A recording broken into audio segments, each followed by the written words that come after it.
You are being controlled right now, not by this video, by the world around you, by colleagues, friends, family, strangers. Every conversation you've had this week contained at least 3 attempts to manipulate your behavior. You didn't notice because you were never taught to see it, and that's intentional. Most people watching this should stop now. This isn't content designed to make you feel better about yourself. This isn't a motivational speech wrapped in psychology terminology. This is a psychological autopsy of your submissive patterns. If you're here for validation, close this video. If you're here because you suspect you've been losing ground in every interaction without understanding why, keep watching. I'm going to show you exactly how people steal authority from you. More importantly, I'm going to show you how you hand it to them willingly, repeatedly, like a subject bowing before a throne they don't even realize exists. There's a specific type of person who will finish this video. They're rare. They understand that knowledge of this kind creates an irreversible shift. Once you see the architecture of social control, you can't return to the comfortable ignorance you're living in now. You'll see every conversation as a power negotiation, every silence as a strategic move, every question as a test of hierarchy. If that sounds exhausting, you're not ready. Leave now. Still here? Good. What I'm about to reveal follows a structure. 7 laws. Each one exposes a submission pattern you've been performing your entire life. Each one contains the correction. Pay attention to the ones that make you uncomfortable. That discomfort is recognition. You're being shown a mirror and you don't like what's staring back. Let's begin. Law 1. You apologize for existing. Watch how you enter rooms. Watch how you speak in meetings. Watch how you begin emails. Sorry to bother you, but I just wanted to quickly ask, do you have a minute? I know you're busy. Every sentence is an apology for occupying space. You're preemptively lowering your status before anyone even responds. You think this is politeness. It isn't. It's a power transaction, and you're the one paying. Here's what's happening beneath the surface. You're signaling that your time, your needs, your presence holds less value than theirs. You've already established hierarchy before the conversation begins. They don't have to dominate you. You've dominated yourself. This behavior comes from a fundamental misunderstanding of social architecture. You believe that submission earns you acceptance. It doesn't. It earns you invisibility. People don't respect what freely debases itself. They use it. The correction is surgical. Remove every apologetic frame from your speech. Never apologize for making a request. Never soften your presence with qualifiers. When you need something, state it directly. When you enter a space, occupy it fully. No shrinking, no hedging, no permission seeking. I need 10 minutes of your time. We should discuss this now. Here's what I require. Notice the difference. One version is a supplicant requesting an audience. The other is an equal stating terms. The words haven't changed much. The power dynamic has inverted completely. If you're thinking, but that sounds arrogant, you've already lost. Arrogance is insecurity masquerading as confidence. Directness is the natural expression of someone who understands their value isn't up for negotiation. Most people fail here. They can't break the approval addiction. They need to be liked more than they need to be respected. That need is a leash, and someone else is always holding it. Law 2. You fill silence with weakness. Silence terrifies you. In any conversation, the moment quiet settles, you scramble to fill it. You over-explain. You justify. You add unnecessary detail. You laugh nervously. You ask if everything is okay. Every second of silence feels like judgment, so you surrender information, power, and frame control just to make it stop. This is one of the most exploited psychological vulnerabilities in human interaction. Here's what actually happens during silence. The person who speaks first surrenders ground. The person who remains still maintains dominance. Silence is a pressure test. It reveals who is comfortable with their position and who is desperate to prove themselves. Watch negotiations, watch interrogations, watch sales conversations. The person asking the questions controls the frame. The person comfortable with the answer, no matter how long it takes to arrive, controls the outcome. Silence is weaponized discomfort, and you've been trained to break first. Why? because you were raised to believe that silence means disapproval. Your parents went quiet when they were angry. Your teachers used silence as punishment. Your peers used the silent treatment as social exile. You learned that silence must be fixed, and fixing it became your automatic response. But here's the truth that changes everything. Silence is only uncomfortable if you're seeking validation.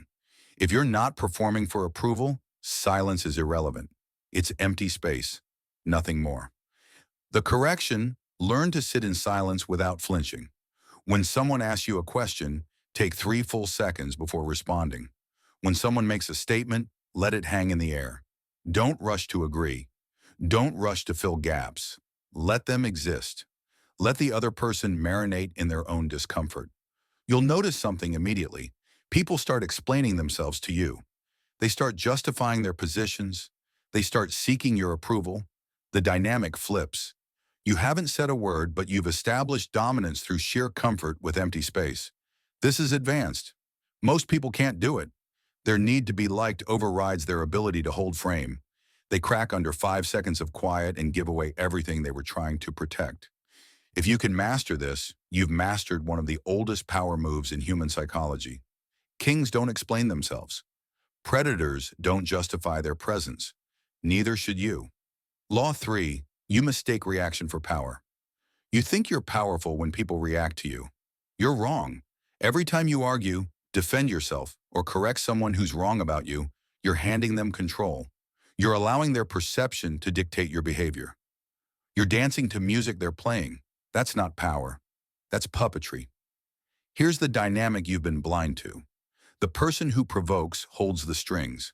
The person who reacts is the puppet. It doesn't matter if your reaction is justified. It doesn't matter if you're right. The moment you respond emotionally, you've confirmed that they have access to your internal state. You've shown them the button. Now they'll press it whenever they want. Watch how this plays out. Someone insults you, you defend yourself. They've won. Someone questions your competence. You list your achievements. They've won. Someone ignores your message. You send a follow-up asking if they saw it. They've won. Every reaction is a status concession. Every defense is an admission that their opinion matters. Every justification is proof that you need their validation. Powerful people don't react. They respond, or they don't acknowledge the provocation at all. There's a massive difference. Reaction is emotional, immediate, and defensive. Response is calculated, delayed, and strategic. Non-acknowledgement is total dominance. When someone attacks you and you don't flinch, you've communicated something far more devastating than any counter-argument. That their opinion of you is irrelevant. That they don't have the authority to affect your emotional state. That you exist in a different hierarchy entirely. The correction: stop defending yourself. Stop explaining. Stop correcting people's misperceptions of you. Let them be wrong. Let them talk. Let them spiral in their own narrative while you remain untouched. Your silence will disturb them far more than your words ever could. This is where most people break. Their ego demands vindication. Their pride demands that everyone knows they're right. But ego is the enemy of power. The need to be understood is a weakness. The need to be right is a cage. If you're still explaining yourself to people who don't matter, you haven't learned this law. You're still controlled by the opinions of those who have no stake in your life. That's servant behavior, not ruler behavior. Once you see this, you can't unsee it. Law 4, you reward bad behavior. People treat you exactly how you've trained them to treat you. If someone disrespects you and you remain in their presence, you've taught them that disrespect is acceptable. If someone dismisses your boundaries and you negotiate instead of walking away, you've taught them that your boundaries are suggestions. If someone takes you for granted and you continue offering your time, energy, and resources, you've taught them that you're an unlimited supply. You are the architect of your own mistreatment, not because you deserve it, but because you permit it. Here's the mechanism. Every time you absorb disrespect without consequence, you reinforce the behavior. You become predictable. You become safe to exploit. People learn that they can treat you poorly, and you'll still be there, still trying, still hoping they'll change. They won't change. Why would they? You've already shown them that change isn't necessary. You'll tolerate the behavior regardless. That's not loyalty. That's self-abandonment. The correction is brutal but necessary. Remove your presence the moment boundaries are violated. No warnings, no second chances, no explanations, just absence. Instantly. Completely. This terrifies people who are conflict averse. They believe that setting hard boundaries will make them unlikable. They're right, it will make them unlikable to people who benefit from having no boundaries. Those people should be removed from your life anyway. You're not here to be liked by everyone. You're here to be respected by those who matter. Respect is earned through enforcement, not through tolerance. The people who respect you are the ones who've learned that access to you is conditional. The people who don't respect you are the ones who've learned that access to you is guaranteed no matter how they behave. Look at your relationships right now. The ones where you feel drained, undervalued, or taken for granted, those are the ones where you've been rewarding bad behavior for years. You've been complaining about how they treat you while simultaneously teaching them that the treatment is acceptable. Stop negotiating with people who've already shown you who they are. Stop giving chances to people who've demonstrated they won't change. Stop being available to those who've proven they don't value your time. This is the point of no return. Once you start enforcing consequences, you'll lose people. Let them go. They were only there because you were easy to exploit. The people who remain are the ones who respected your boundaries from the beginning. Those are the only relationships worth maintaining. Most people can't do this. They'd rather be surrounded by disrespect than face the loneliness of having standards. That's why most people live as servants. They've traded dignity for companionship.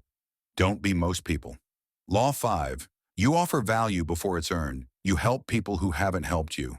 You give advice to people who haven't asked for it. You invest in people who haven't invested in you. You think this is generosity. It's not. It's status suicide. Here's what's happening. You're operating from scarcity. You believe that if you prove your value first, people will recognize it and reciprocate. They won't. They'll take what you offer and move on to the next person willing to give without receiving. Value that's freely given has no value. This is foundational psychology.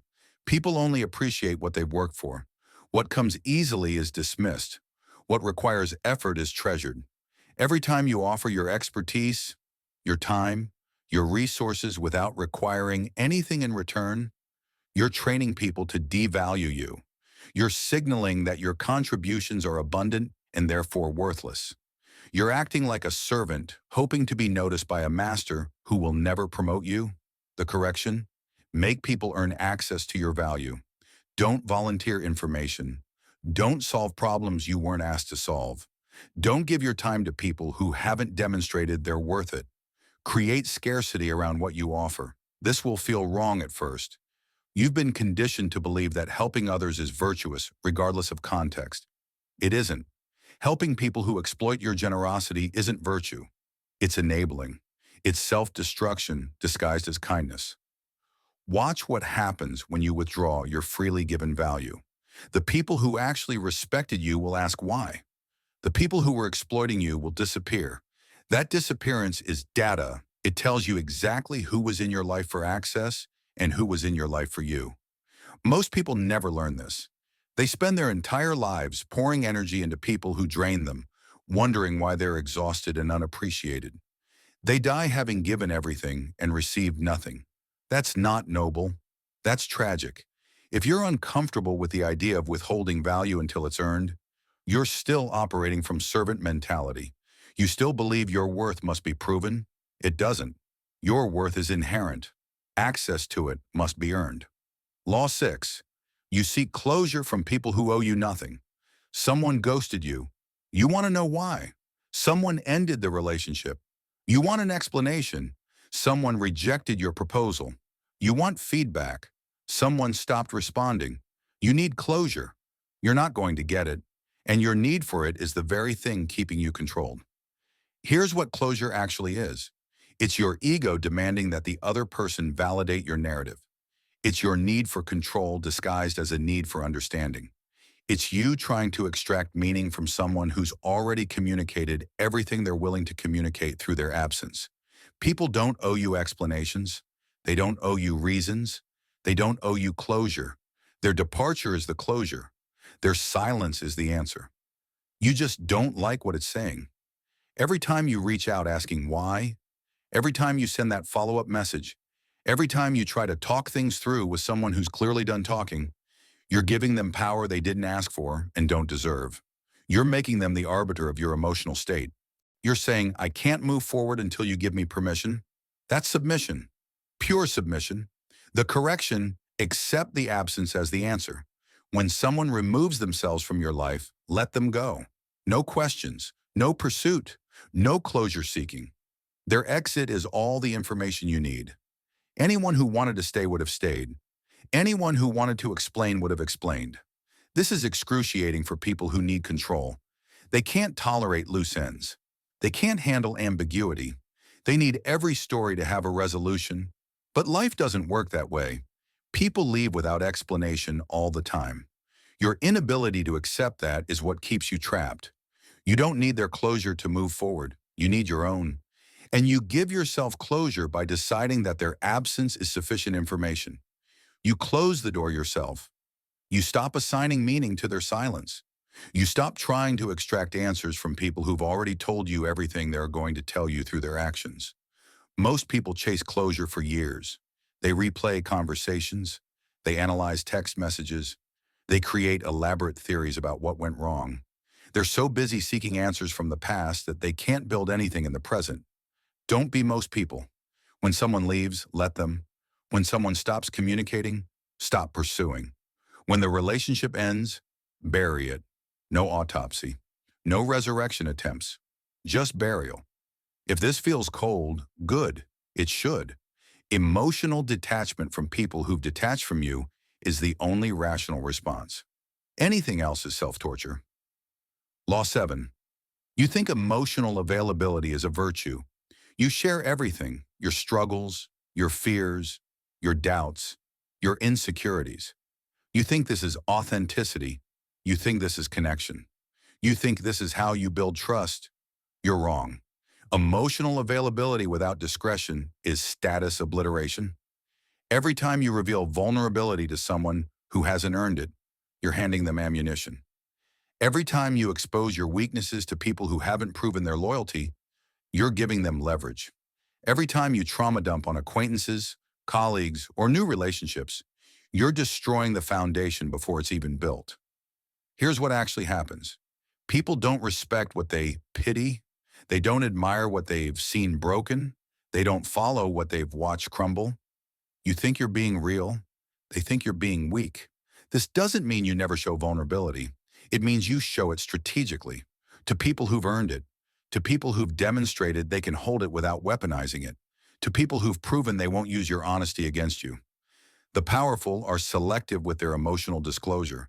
They understand that mystery creates respect, that restraint creates intrigue, that withholding vulnerability until it's safe to reveal actually deepens connection because it's rare and intentional. You've been told the opposite. You've been told that radical transparency builds intimacy. It doesn't. It builds familiarity. And familiarity breeds contempt. The correction: guard your inner world. Reveal it slowly. Test people before you trust them. Share strategically, not compulsively. Make people earn the right to know what you're afraid of. Make them prove they won't use it against you before you show them where you're vulnerable. This will feel inauthentic. You've been trained to believe that holding back is lying. It's not. It's protection. It's wisdom. It's understanding that not everyone deserves access to every part of you. Watch who you've overshared with. Notice how the dynamic changed afterward. Notice how they started treating you differently. Notice how they either pitied you or distanced themselves. That's the cost of premature emotional availability. Most people learn this too late, after they've already told everyone their darkest moments, after they've already exposed every weakness to people who didn't care enough to protect the information, after they've already trained the world to see them as damaged, fragile, broken. If you're still spilling your emotions to anyone who'll listen, you're not being authentic. You're seeking validation. You're outsourcing your emotional regulation. You're hoping someone else will fix what only you can fix. Stop performing your pain for an audience. Stop making your struggles your identity. Stop believing that being an open book makes you trustworthy. It doesn't. It makes you predictable. And predictable people are easy to control. If you've made it this far, you're in the minority. Most people left after the first law. They couldn't handle seeing themselves clearly. They preferred the comfortable delusion that their submission was just being nice. You stayed. That says something. What you've just absorbed isn't motivational content. It's not meant to make you feel good. It's a blueprint for dismantling every submissive pattern you've been performing unconsciously. Some of these laws made you uncomfortable. That discomfort is recognition. You saw yourself, and now you can't unsee it. Here's what happens next. You have two choices. Choice one, you close this video and return to your life exactly as it was. You pretend you didn't hear any of this. You continue apologizing for existing, filling silence with weakness, reacting to provocations, rewarding bad behavior, offering value to people who don't deserve it, seeking closure you'll never get, and exposing your vulnerabilities to people who haven't earned them. You remain controlled. You remain predictable. You remain a subject in a kingdom you don't even know you're living in. Choice two, you integrate this. You start watching yourself. You notice every time you shrink, every time you over-explain, every time you seek approval, and you correct it immediately, without hesitation. You stop performing submission. You start operating from a position of authority, not because you're arrogant, but because you've realized that authority isn't granted. It's claimed. This transformation isn't instant. You've been training submissive behaviors your entire life. Reversing them requires vigilance. It requires that you catch yourself mid-sentence and change direction. It requires that you tolerate the discomfort of being disliked by people who benefited from your weakness. But once you start, you can't go back.